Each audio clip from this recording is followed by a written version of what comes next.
I jokingly said on the not the last one, but the game against Phoenix. Yeah, after the win over Phoenix, to begin the Storm post-game report, which this is obviously another one of those that we were going to do these seemingly everywhere. And that is true because I'll make sure even though it's down low, I'll make sure my Mariners credential is hidden because can't show these things.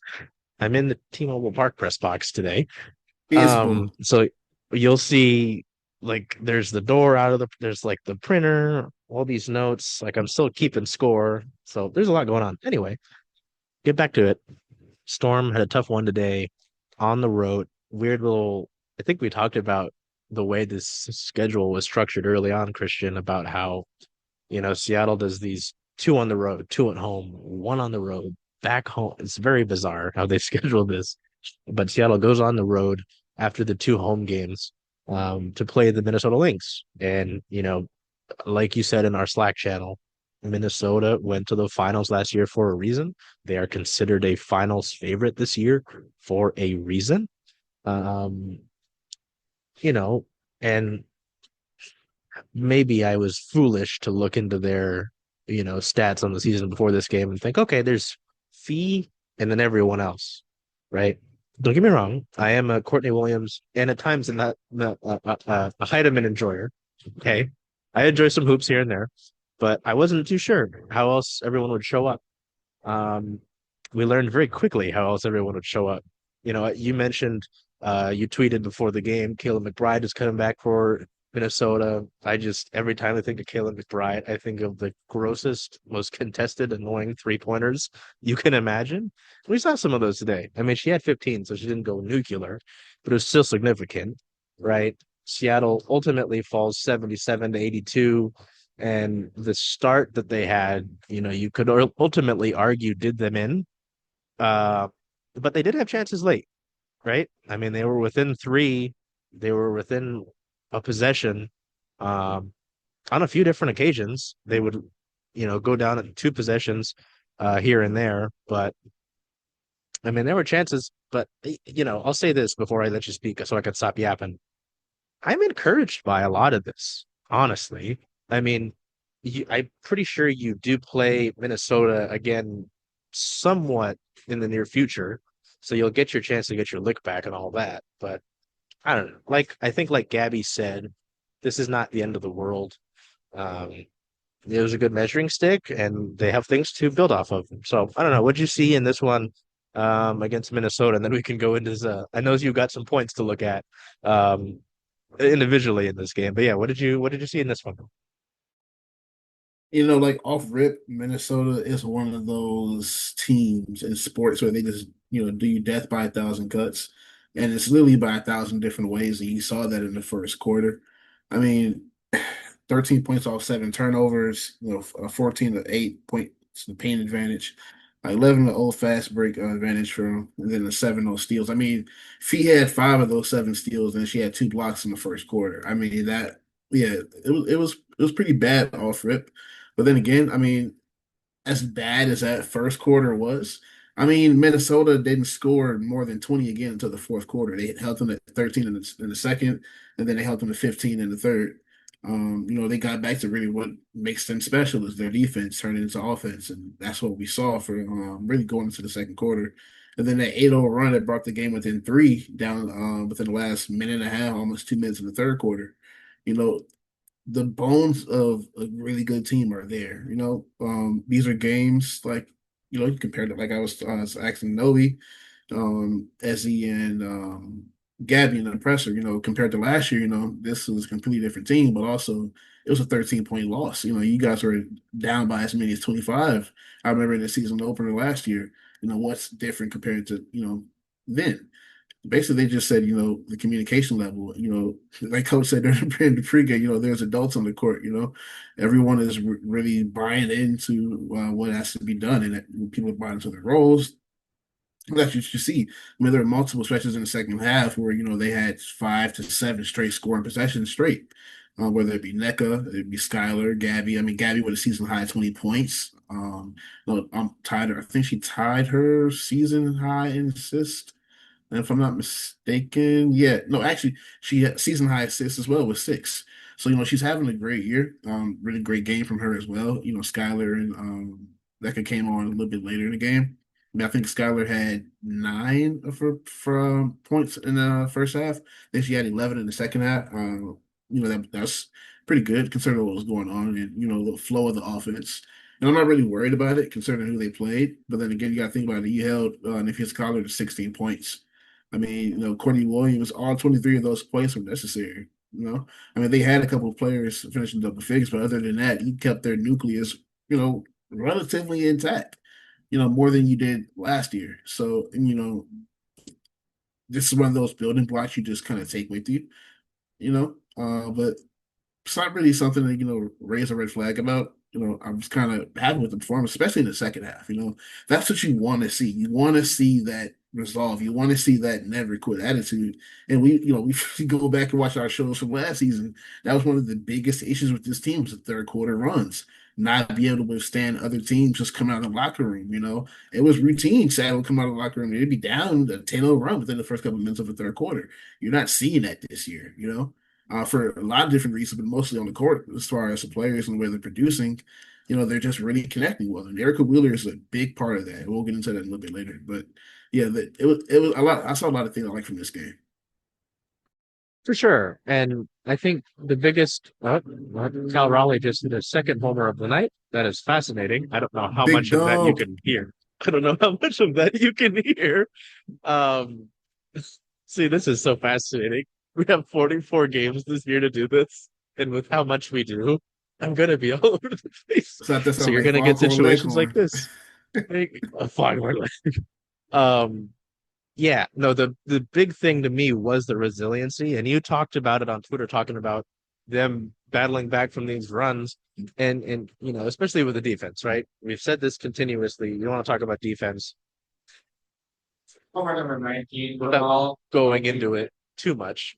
Uh, Defense was talked about after our show, after the Vegas win, and we know anybody that's been around the Storm, that covers the Storm, knows that Noel Quinn coach team, what are they? They're defense first. Again, I said this in training camp. I was like, when asked about identity, you could just say defense. I mean, she said it now, but like, it was funny to me, Christian.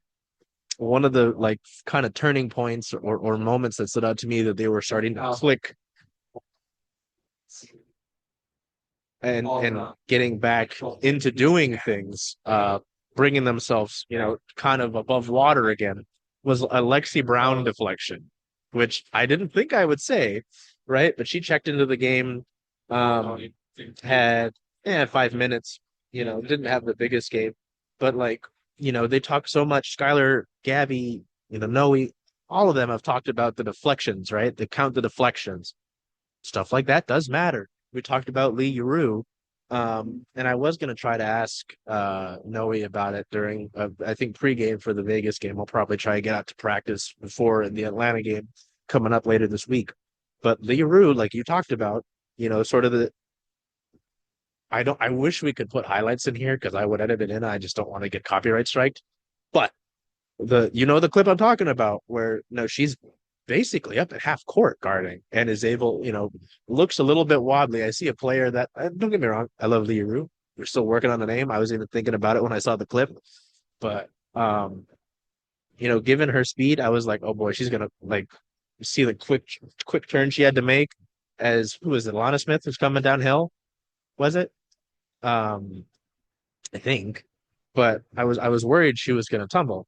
Lee was able to stay there, make the play, disrupt the shot. Like that stuff is important. And, it is really interesting to see how, like, already, and I'm sure some of it is carryover from some of the players who have been here. The buy-in to the defense, the buy-in to these schemes, right? Like that's so important. You can have these great schemes and all of that, but if you don't have players buying into that, it doesn't necessarily matter, right? It can just take things up a notch. And I don't know. I think we're seeing that already. It sounded like from what I remember with the post game, Noe had great things to say about the defense and some of the efforts they made. It was the offense about trying to get some better looks. And I mean, early on, it was just so weird to see them rushing shots. Talk about NECA all the time. She's so efficient. There were some, she wasn't very efficient early on. Yeah, she was 5 of 14 today. Goodness gracious. Um, so no, I don't know. The to go back to the main point before I kind of spiraled there, the resiliency is big. You see resiliency, and I'm not trying to get ahead of myself in contending teams, right? Contending teams need to find resiliency, face adversity, and learn from it throughout the course of a year. It's good to have that. Like we keep saying, building blocks, foundational pieces early now, because like you've said this year and even back last season, these first 10, maybe 20 games are kind of a feel out, figure it out, and see what you got. And as long as you're putting together efforts in games like this, I'm happy with that. It's not just nothing looks constructive here. So um this one I'm interested to talk about because it was brought up by a few fans online. One of them, I believe their name is Lay, um, thought agreed with this, right? That maybe we can see, and I know Rowan sent it into our Slack channel early, unable to have Rowan on with us today.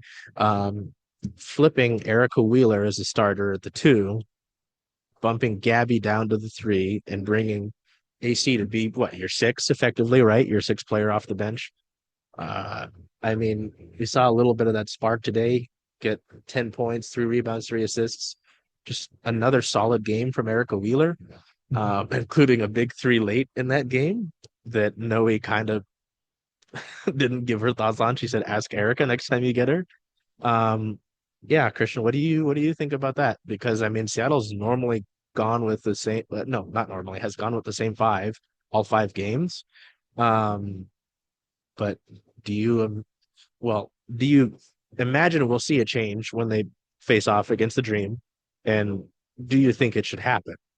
I believe you do, but obviously reality and what we think should happen is sometimes different. You know, there haven't been many games this season where Seattle has started games as slow as they had last year. But at some point, you are going to need more production from the starting three spot from what you're getting from AC right now. And that's not to say that she's not, being productive. It's just that as far as starting games, that was kind of one of the main issues they had last year, especially the starting lineup. Also, was continuity issues, but also just coming in and having that sixth player. Right now, that's Erica Wheeler. But at some point, like we were saying earlier, especially during, I think it was a Dallas game, and then, going into the Phoenix game. I mean, at some point, you have to. I mean, it's not like necessarily call for someone's job, like the starting spot or anything like that, but either you're producing or you're not at that case. Again, it's so early in the season. It's not like that's going to happen now. It possibly won't even happen for the Atlanta game. But, you know, some teams will be able to take advantage of that. You know, what Erica Wheeler is doing, I think you can also find that on the bench. Lexi Brown can get more minutes. Dom can get more minutes. The way they're stretching it out right now is actually pretty. It's working. Kind of like one of the main things we were worried about coming to the season, really, as far as how they were going to fit out of the 3-point line. Right, everyone's really helping out at that same thing. Everyone's doing a attempt and a half, 2 attempts, and there's like 4 or 5 players shooting above 40% right now on decent decent diets. So I think that's another avenue that can kind of be like a committee thing. It's working so far, so why not happen in other areas? Yeah, that's kind of the only thing that's really like thing you think about going out of this game. Kind of everything worked. Was that spot right there? It's a good game. I don't think there's too much really to take from it as far as whether it be concerns or things to make note of. But I do think just in general though, like we was talking to Noe about the ATOs, defense, offense, just awareness, timeliness as well, knowing where to be and how to get there. That's working. We're seeing it, especially in the second half. So that's something to take, to build upon. We keep saying these building blocks.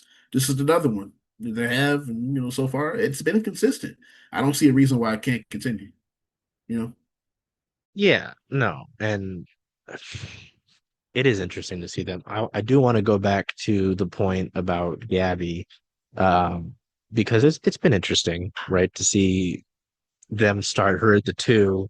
The amount of minutes that she's been getting. Um, we all know what Gabby Williams is capable of defensively. We know how she's such a versatile player. Um, I was just truly interested to see how the offense would tick up, see if she could get some more consistency in that regard. And I mean, you had 20-point game here. I think this was her sixth career 20-point game. Dick Fain said on the broadcast. Sometimes Dick Fain just says things. Um, with her 10th three-pointer in the last four games during this game, um, Gabby set her career high for threes made over a four-game span in her career. So as Christian mentioned, she is chipping away. With the three-pointers there, she was 2 for 6 in this one. Um, so yeah, I am truthfully, as I'm gonna have to hold it down here a second. Christian, uh, was that had an issue there technically. Uh, I think this is encouraging. I mean, you're going to lose games here and there. That is going to happen over the course of a 44 game season. If you end up losing to a team that is now 5-0, it's not the worst thing in the world. This loss isn't in the same fashion as that Phoenix game was to begin the year. Um, I think you're playing good basketball. Obviously, not so much in the first quarter of this game, right? But second quarter, as we were talking about, the defense is there. There's some more resiliency in terms of getting a few stops, getting to the basket, finding different shots. Really interesting in this one to see Noelle Quinn kind of empty the bench a little bit earlier. See Dominique Malonga get 10 in this one. You know, I was gonna say not the biggest performance, but she tends to stuff the stat sheet, even when she gets these lower minutes. 2 points, 3 rebounds, 3 assists. So still really, back in the game in a number of ways. One steal in this one. So only the one field goal, unfortunately. 0 for 2 from the 3-point line in this one. But, you know, it's good to see her do that. And there were a few minutes, I think, in the third quarter where they had Dom on feet, which was very fascinating given, the, Nafisha Collier being the de facto leader for the MVP trophy right now. Um, to see them call upon her to do that is pretty fascinating.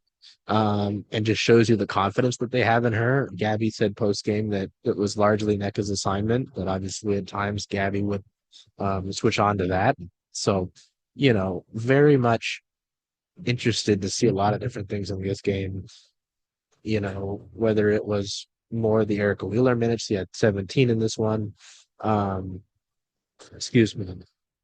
Seeing the bench get used a little more early on uh, to help kind of get Seattle out of the funk. I mean, it was bad. It was bad turnovers, bad shots, just kind of settling for some bad shots by the Storm in this one.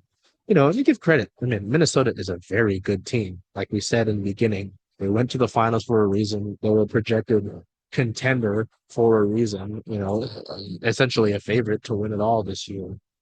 So, you know, it's no disrespect to see this game. Well, the team across the way was just better. Um, they weren't better by that much. Again, it was that stretch of 5 minutes, I think, to begin the game that really buried Seattle a little bit. And even then, they were able to dig themselves out of it, show that resiliency, played together. Um, and they helped themselves in this one, so that was really big for them to be able to do that. And yeah, show that, because again, you are going to need these building blocks early in the season to have something you know ready for later in the year. Like, you want to be able to chip away, um, and have a foundation, go back to moments early in the year and say, hey, look at this Minnesota game, Christian, on the 27th of May. Like, we were able to deal with the runs that Minnesota had. We emptied the bench. We had faith. I was just talking about how it was interesting seeing, I think in the third quarter they had Dom guarding the Fisha Collier. Like, she's growing. They're getting her more minutes, even though she only played the 10 minutes. she was able to impact the game in a number of just the 2 points, but 3 rebounds, 3 assists, and a steal. It's not bad for a 19-year-old guarding, for a lack of better words, some grown ass women, right? Like, I've just been kind of talking a little bit about again the building blocks piece and what we saw from some of the bench here. Didn't see too much as Isaiah Cook. I mean, she got 6 minutes.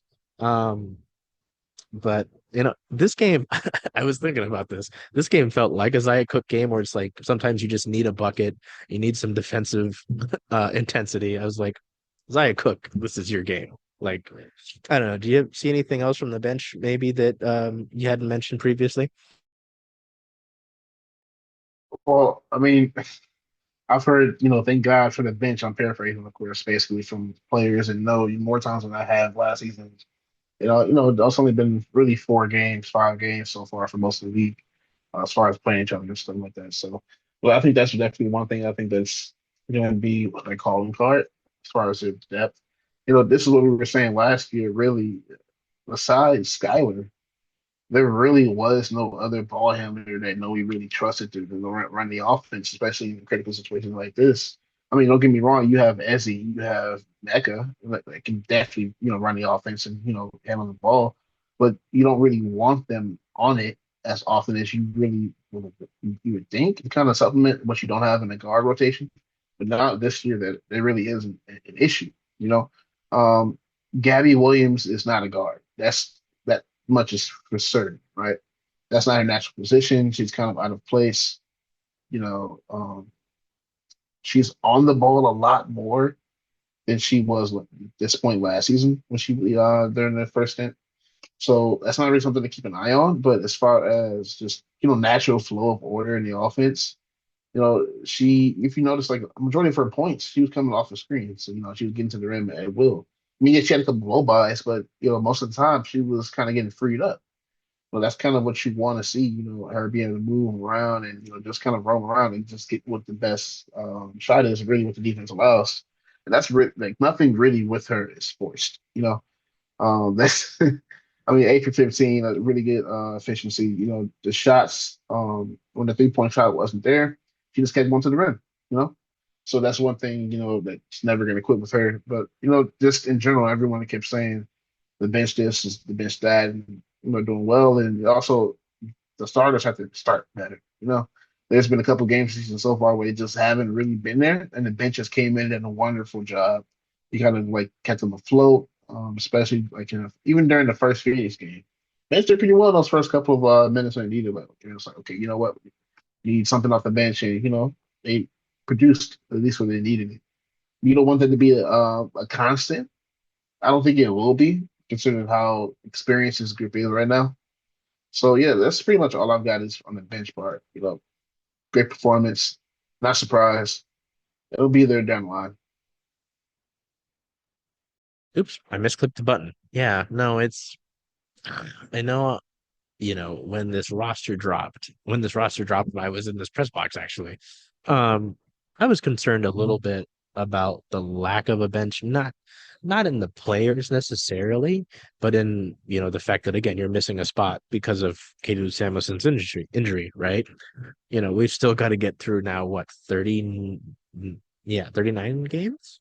Um, so there's a long time for this team to get through. Nothing certain. Injuries still unfortunately can happen, knock on wood.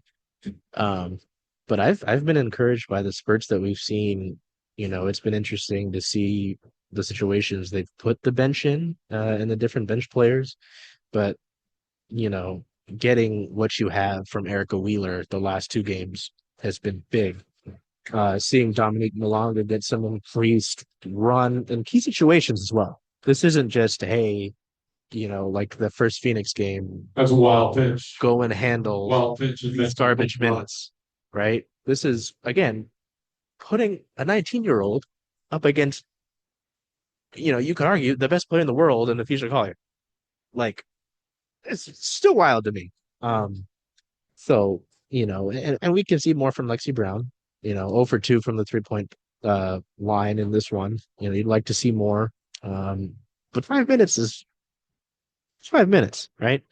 Um, So no, I mean, I feel encouraged in a lot of regards. I'm not just saying that, to say it. Like again, we all think things about this team is covering them. Like I'm not gonna leave like go to bed tonight thinking, oh man, like they lost tonight. This sucks. Why should I even show up against Atlanta? No, like, you yeah, man, goodness, I've done a lot of yapping today. Do you have anything that you want to leave off on? Yeah, it's going to be interesting to see what the update is on BG, and see if she is out. I can't remember off the top of my head what she was out with recently. So that's one thing to keep an eye on going into that matchup. I'm trying to remember what exactly. Yeah, I'll look it up later. I have to get out of the report tonight, anyways. But yeah, what's one thing to keep an eye on? Tina Papal is back, so that's going to see how that's going to go. First matchup against Dream this year. They didn't really have a lot of issues with them last year, but again, this is a completely different team. Carlos Smesco has that team playing, really well. A lot better than anybody really would have thought coming to the season. There wasn't really a lot of time to talk about, next game, look ahead. Because that's kind of like what I like to do, like with a second question, if we get them during the pressures and stuff, kind of build upon, something and going into the next game needs to write about. But as far as the matchup in general, Alicia Gray is looking like one of the best wings, if not a top two wing in the league right now, producing at an all-star, all WNBA level. She is the heartbeat behind the Atlanta Dream right now. She's the reason why they're staying afloat right now. Other than that, yeah, that's all I really got. Bree Jones is looking great. Um, yeah, I mean Ryan Howard is not looking like the Ryan Howard of old to start the year. And then again, does she really have to take all the shots when she has so much talent around her? Well, that's kind of one of the same things that Skylar is not really having to do as much over the last couple of games. There is a lot more help. You think about it. I mean, Is on fielder's choice. compared to the last several games of Skylar said, she kind of had an off game today. That sounds crazy to say because she had 18 points on the, but a majority of those points came in the second half. So a lot of those runs they were going on in the second quarter, going into the third quarter before she really got going, she wasn't having the best game, and the team was still there. You can't really say that last year because if she wasn't really producing and Deca wasn't producing, that was pretty much it. That isn't the case this year. You got Erica Wheeler out there doing her job. You got Gabby with 20. Always helps to have Gabby, but it also I understand this is the team, this is the roster that it is. And I don't mean to sound like a broken record, but you got to remember this team is suffering through three different injuries right now. Jordan Horson is out. Katie Samuelson is out. And say what you want about not knowing what Nika Newell probably would have looked like on this team. That's a guard that probably would have made the roster going through training camp. So you probably would be able to see what we saw in that one game with Besiktas in Turkey. But other than that, yeah, it's just they're dealing with what they have. I mean, they're still top three, top 14 in the league right now as far as standings go. So, yeah, we'll see it against the Atlanta Dream. Atlanta, yeah, Atlanta's interesting. I mean, just Alicia Gray is just so tough, man. I mean, God. So no, it'll be interesting. I mean, especially seeing, yeah, what I don't know what the numbers are. Again, sorry for everything that is happening back here. I don't know what the numbers are exactly for them jacking up threes, but I mean, given the, we're gonna go back to these buzzwords, the versatility that Seattle has defensively, you have to be you have to feel a little decent about not decent. You have to feel I feel decently confident about limiting them. It'll be interesting to see how that will work. But yeah, I mean, I think you can say that in general. Uh, what? Whether or not they have Brittany Griner is such a big factor. Any day, right? That is a major piece, no matter what. So,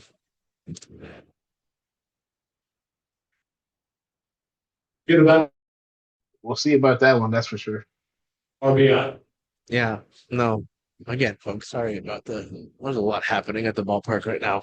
I guess it's a good thing, but tell these folks I'm trying to record right now. I've got a Storm post-game report to do. No. So yeah, no, I mean it's interesting. I did pull up the schedule. So yeah, you've got Atlanta on Friday. So they come back, they had this stretch of what game on Friday, game Yeah. on Sunday. Seattle Times is Tim Booth to my left over there. Uh, welcome to the Storm post-game report. Two balls. Two. See, you never know what's going to happen. We've got Atlanta on the 30th. Oh yeah, that's right. Sorry. I mean, that stretch of games that they had by no means isn't easy, right? Get Phoenix, Vegas, Minnesota in a decently short period of time. So you get a few days, come back home, prepare, practice for Atlanta. And then for some reason, 2 days after they play the Dream on Friday, on Sunday, they play the Aces again. Like I don't get the schedule, man. And then they play Dallas, and then Phoenix, and then Minnesota. They're like, hey, you guys, like this group of y'all, you're gonna hang out for a little bit, all right? Like, so it's fascinating. So, well, and then June we get into Commissioner Cup stuff. So that'll be fascinating. But yeah, man. So, all right, that was 5 post game report number 5. Pretty wild. Yeah, man, we're pumping these out. So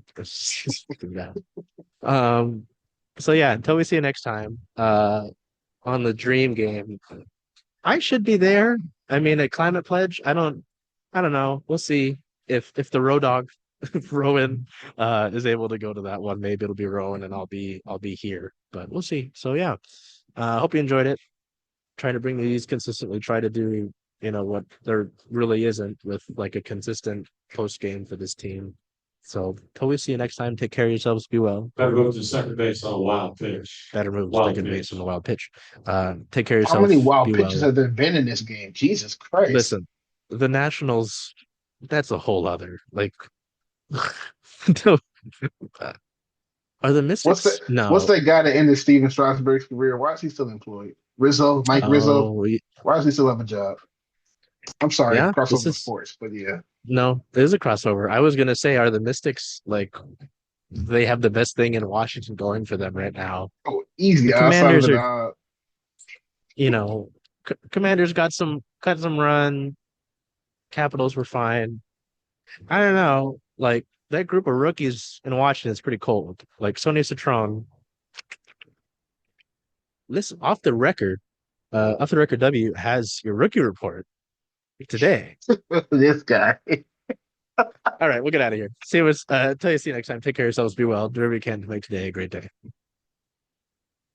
Hey, Charles. Hey, Jen. Hey, were you going to watch the Seattle Storm away games this year?